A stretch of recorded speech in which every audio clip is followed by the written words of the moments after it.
औज़ुबिल्लाहिमिनश्शैतानिर्रजीम बिस्मिल्लाहिर्रहमानिर्रहीम। अस्सलामु अलैकुम वरहमतुल्लाहि वबरकातुहू। Welcome to students of class 10th. Dear students, today we will discuss about how do organisms reproduce. Dear students, it is chapter number 8. It belongs to the biology. Dear students, before we discuss the mechanism by which the organisms reproduce, let us ask more basic question. Why do organisms reproduce? After all, reproduction is not necessary to maintain the life of an individual organism, unlike the essential life processes such as nutrition, respiration, excretion. On the other hand, if an individual organism is going to create more individuals, a lot of its energy will be spent in the process. So why should an individual organism waste energy on the process? It does not need to stay alive. It would be interesting to discuss the possible answers in the classroom. प्यारे बच्चों, इससे पहले कि हम mechanism को discuss करेंगे कि किस मैकेनिज़्म के ज़रिए ऑर्गेनिज़म्स रिप्रोड्यूस करते हैं, चलो हम कुछ क्वेश्चंस पूछते हैं। पहला सवाल है कि ऑर्गेनिज़म्स रिप्रोड्यूस क्यों करते हैं, यानी अमली तवलीद जो है ये ऑर्गेनिज़म्स में क्यों होता है। आफ्टर ऑल जो रिप्रोडक्शन है ज़िंदा रहने के लिए तो ज़रूरी नहीं है, जैसे ज़िंदा रहने के लिए जो अवामिल ज़रूरी हैं, जैसे न्यूट्रिशन का होना, रेस्पिरेशन का होना, एक्सक्रीशन का होना। तो दूसरी तरफ जो एक इंडिविजुअल होता है, जब इसको एक नया इंडिविजुअल बनाना होता है तो इसमें बहुत ज़्यादा एनर्जी जो है सर्फ होती है। तो क्यों ये ज़्यादा एनर्जी सर्फ करेगा, वेस्ट करेगा उस प्रोसेस पे जो इसको ज़िंदा रहने के लिए नहीं चाहिए। Would it be interesting to discuss? क्या ये दिलचस्प नहीं होगा? हम इसको डिस्कस करेंगे, इसके आंसर्स को। It is obvious that we notice organism because they reproduce. और ये जाहिर है कि हम ऑर्गेनिजम्स को इसलिए नोटिस करते हैं क्योंकि वो रिप्रोडक्शन करते हैं। If there were to be only one, अगर सिर्फ एक ही होगा non reproducing member of a particular kind, it is doubtful that we would have noticed its, हमने इसके वजूद के बारे में नहीं अक्स किया हुआ होगा। It is large number of organisms belonging to the single species, ये बड़ी तादाद है ऑर्गेनिजम्स की जो एक ही स्पीशीज़ के साथ ताल्लुक़ रखते हैं। That bring them to our notes, जो उनको हमारी नोट्स में लाते हैं। How do we know that two different individual organisms belong to the same species? हम कैसे जानते हैं कि दो मुख्तलिफ ऑर्गेनिजम्स एक ही स्पीशीज़ के साथ ताल्लुक़ रखते हैं? Usually we say that this is because they look similar to each other. तो अक्सर हम यही कहते हैं कि इस वजह से है क्योंकि वो एक दूसरे जैसे ही लगते हैं, यानी दे लुक सिमिलर, वो यकसान दिखाई देते हैं, यकसान दिखते हैं। दस reproducing organisms create new individuals that look very much like themselves. जो रिप्रोड्यूसिंग ऑर्गेनिजम्स हैं ये नए इंडिविजुअल्स को प्रोड्यूस करते हैं जो बिल्कुल उन्हीं जैसे दिखते हैं। To organisms create exact copies of themselves, क्या जो ऑर्गेनिजम्स हैं ये एग्जैक्ट कॉपीज, अपनी ही कॉपीज क्रिएट करते हैं? Organisms look similar because their body designs are similar. ये ऑर्गेनिजम्स यकसान दिखते हैं क्योंकि उनके बॉडी डिज़ाइन यकसान होते हैं। If a body design are to be similar, the blueprints of this design should be similar. अगर उनकी बॉडी डिज़ाइन जो सिमिलर है तो उनका खाका जो है वो भी सिमिलर होना चाहिए। तो रिप्रोडक्शन जो है basic level will involve making copies of the blueprints of the body design. तो क्लास 9th में आपने पढ़ा है कि क्रोमोसोम्स जो न्यूक्लियस में मौजूद होते हैं उनमें जो chromosomes of a cell contain information for inheritance of features from parents to next generation in the form of DNA की सूरत में उनमें जो इनहेरिटेंस की इंफॉर्मेशन होती है जो पेरेंट्स से नेक्स्ट जनरेशन में आती है।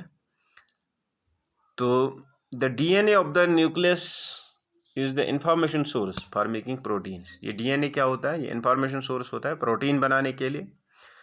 If this information is changed, different proteins will be made. अगर ये इंफॉर्मेशन चेंज होगी तो मुख्तलिफ किस्म के प्रोटीन्स बन जाएंगे। Different proteins will eventually lead to altered body designs. और जब डिफरेंट प्रोटीन्स बनेंगे तो ये मुतबादिल या अल्टर्ड हम कहेंगे, चेंज्ड वी कैन से, तो बॉडी डिज़ाइन बनेंगे। Therefore the basic event in reproduction is the creation of DNA copy. तो बेसिक इवेंट जो है वो है डीएनए कॉपी की क्रिएशन, डीएनए कॉपी का बनना। केमिकल रिएक्शंस सेल्स इस्तेमाल करते हैं, cells use chemical reactions to build copies of their DNA. This creates 2 copies of DNA in reproducing cell. जब सेल की रिप्रोडक्शन होती है तो 2 कॉपीज ऑफ डीएनए बनते हैं और they need to be separated from each other, और उनको चाहिए कि वो एक दूसरे से अलग हो जाते हैं। However, keeping one copy of DNA in the original cell and simply pushing the other out of the cell would not work. तो एक कापी जो ओरिजिनल डीएनए की एक कापी जो ओरिजिनल सेल में रहती है और दूसरे को बाहर छोड़ा जाता है, because the copy is pushed out would not have any organized cellular structure for maintaining life process. क्योंकि जिस कॉपी को बाहर छोड़ा जाता है या धकेला जाता है तो उसमें कोई ऑर्गेनाइज्ड सेल्यूलर स्ट्रक्चर नहीं होता है लाइफ प्रोसेस को मेंटेन करने के लिए। Therefore DNA copying is accompanied by the creation of additional cellular apparatus. इसमें कुछ एडिशनल सेल्यूलर अपैरेटस होते हैं and then DNA copy separate, फिर ये सेपरेट होते हैं और उसका एक अपना सेल्यूलर अपैरेटस होता है इफेक्टिवली। तो cell divide is the to give rise to 2 cells. उसके बाद ये सेल डिवाइड होती है और 2 सेल्स बनते हैं। The 2 cells are of course similar, but they are likely to be absolutely identical. ये 2 सेल्स जो आप बने हैं तो ये बेशक सिमिलर होंगी लेकिन कंप्लीटली आइडेंटिकल नहीं होते हैं। एब्सोल्युटली आइडेंटिकल सिमिलर तो होते हैं, ये एकसान दिखाई देते हैं लेकिन हर तरह जो एकसान नहीं होते।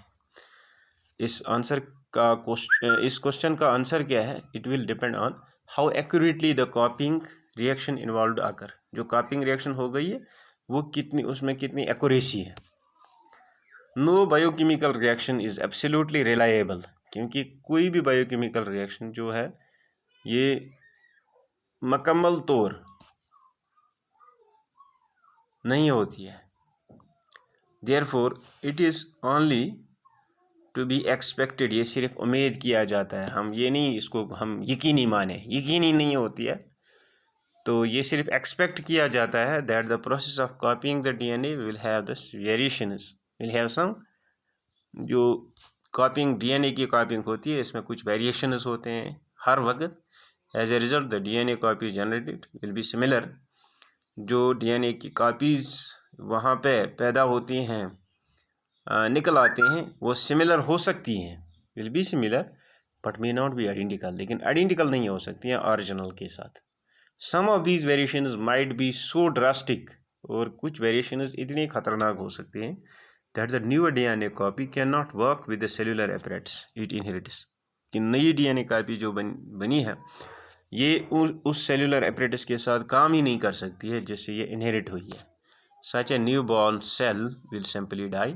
तो ये न्यू बॉर्न सेल जो होती है आसानी से मर जाती है।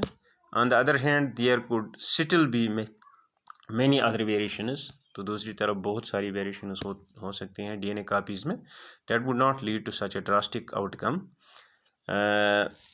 जो ऐसे खतरनाक नतीजे की तरफ नहीं जाएंगे। These surviving cells are similar to but subtly different from each other. Surviving cell जो हैं ये सिमिलर हैं लेकिन एक दूसरे से मुख्तलिफ है। The inbuilt tendency of variation during reproduction is the basis of our evolution as we will discuss in the next chapter. The importance of variation. Populations of organisms fill well-defined places and niches in the ecosystem using their ability to reproduce. जितने भी organisms हैं उनकी जो आबादी है ये एक well defined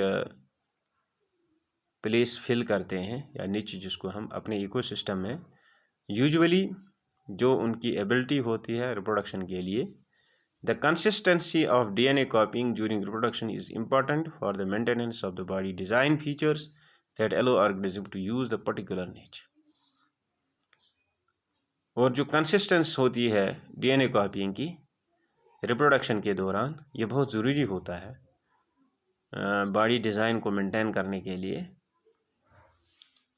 जो उनको एलो करती है उस पर्टिकुलर प्लेस को इस्तेमाल करने के लिए। इसलिए रिप्रोडक्शन जो है ये लिंक होती है, it's link to the stability of population of species. However niches can change, the places can change because of the reasons beyond the control of the organism. Temperature on the earth can go up or down, temperature up down हो सकता है, water level can vary, or there could be meteorite hits, or think as few examples. If the population is reproducing if a population of reproducing organism were suited to a particular niche, and if the niche were drastically altered, the population could be wiped out. अगर किसी organism की population suit थी एक खास जगह में, तो अचानक इस जगह की चेंज हो गई, तो क्या होगा? The population could be wiped out, ये पॉपुलेशन ख़त्म ही हो सकती है। However if some variations were to be present in a few individual in this population, हाँ अगर फ्यू इंडिविजुअल्स में वेरिएशन आएगी, there would be the chance for them to survive, तो उनके लिए चांस होगा कि वो जिंदा रह सकती हैं। Thus if there were population of bacteria living in the temperate waters, अगर बैक्टीरिया की पॉपुलेशन है जो टेम्परेट वाटर्स में जिंदा रहती हैं, and if the water temperature were to be increased by global warming, अगर अब ग्लोबल वार्मिंग से वाटर का टेम्परेचर बढ़ जाता है, most of the bacteria would die, तो वहाँ पे चांसेस हैं कि अक्सर बैक्टीरिया जो है मर जाएंगे, would die, but a few variants resistant to heat would survive and grow further, लेकिन कुछ वेरिएंट्स जो है जो हीट को रेजिस्टेंट, जिनमें रेजिस्टेंस होती है हीट को बर्दाश्त करने के लिए, वो सर्वाइव कर सकते हैं, ग्रो फर्दर। वेरिएशन इज़ दस useful for the survival of species over time, इसलिए जो वेरिएशन है ये जानदार चीज़ों या ऑर्गेनिजम्स के ज़िंदा रहने के लिए ज़रूरी है, उनकी स्पीशीज़ के ज़िंदा रहने के लिए ज़रूरी है वक्त के साथ साथ। तो नीचे क्वेश्चंस हैं, 2 क्वेश्चंस प्यारे बच्चों, ये भी मैं इनके आंसर्स भी मैं आपको भेजता हूँ। तो पहला क्वेश्चन है what is the importance of DNA कॉपिंग in reproduction, ये मैं ग्रुप में आपके इनके आंसर्स भेजता हूँ। दूसरा क्वेश्चन है